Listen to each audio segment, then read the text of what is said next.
Kumusta po mga kapadong? Kayo ba ay nasurpresa na yung talagang nakatanggap kayo ng pinakahihiling ninyo sa buhay, hindi niyo inaasahan at napasigaw na lang kayo?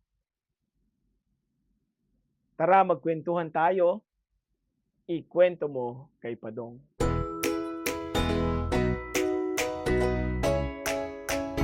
Isang araw, yung aking kapatid na graduating sa high school ay nabanggit sa akin na sana kuya magkaroon ako ng cellphone ano kasi magka-college na ako.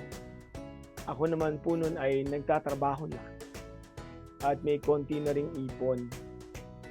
Pero hindi ko sinabi sa kanya na tutuparin ko yung kanyang hiling kasi alam naman niya na nagbabayad kami ng bahay, kuryente, telepono, etc., etc. Pero ang ginawa ko po noon ay nagtanong-tanong ako sa aming kooperatiba at doon nakahanap ako ng cellphone na hindi naman sobrang mura pero kayang bayaran paunti-unti. Kaya po nung dumating na yung linggo na siya ay gagraduate na sa high school, ay kinuha ko na po sa co-op store namin yung cellphone na ireregalo ko sa kanya. Ibinalot ko at inuwi ko na sa bahay. So dumaan ng ilang araw at papalapit na ng papalapit ang graduation niya. Alam niyo po ba ang naging reaksyon niya? Napakasigaw ng malakas. Kasi ang ginawa ko po, minsan umuwi ako sa trabaho, madalas po ay gabi na ako nakakauwi sa dami ng ginagawa. Siya po ay ginising ko mula sa kanyang pagkakahimbing at inabot ko yung karton na may lamang telepono. At sinabi ko sa kanya na, "Congratulations! Happy graduation!" So ang akala ko po ay naintindihan niya. Kasi nagmulat ang kanyang mga mata, ngumiti, niyakap ako at sabi, "Kuya, thank you." Matapos po nun ay naligo na ako, nagbihis, at natulog. So gabing-gabi na po yun. Pagdating na ng umaga, ako'y naalimpungatan. Kasi parang mga mag-aalas 7 yun ng umaga ay merong sumisigaw doon sa aming ibaba, sa aming sala.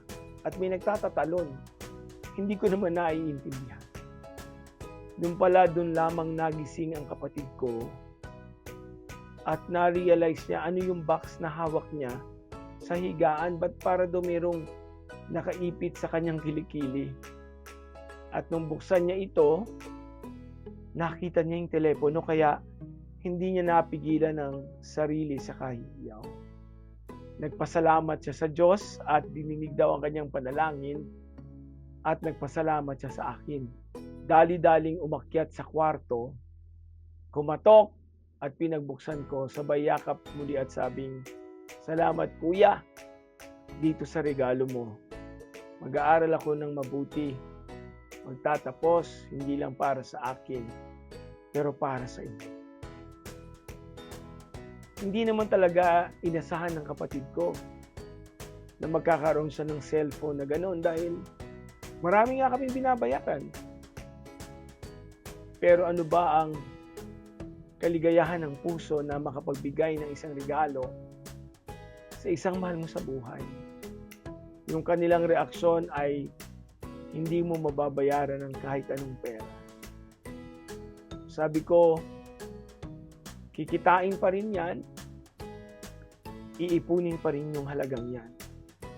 Pero yung naramdaman mong kaligayahan na hindi mapapahiran at hindi mababayaran ng kahit ano. Madalas po, ang Panginoon ay nagbibigay sa atin ng mga sorpresa na hindi naman natin inaasahan. Oo, pinagdasal natin. Yun ang gusto ng ating puso.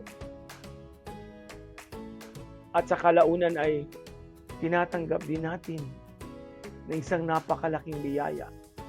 Kung tayo pong tao ay nakapagbibigay ng mabubuting regalo para sa ating mga mahal sa buhay.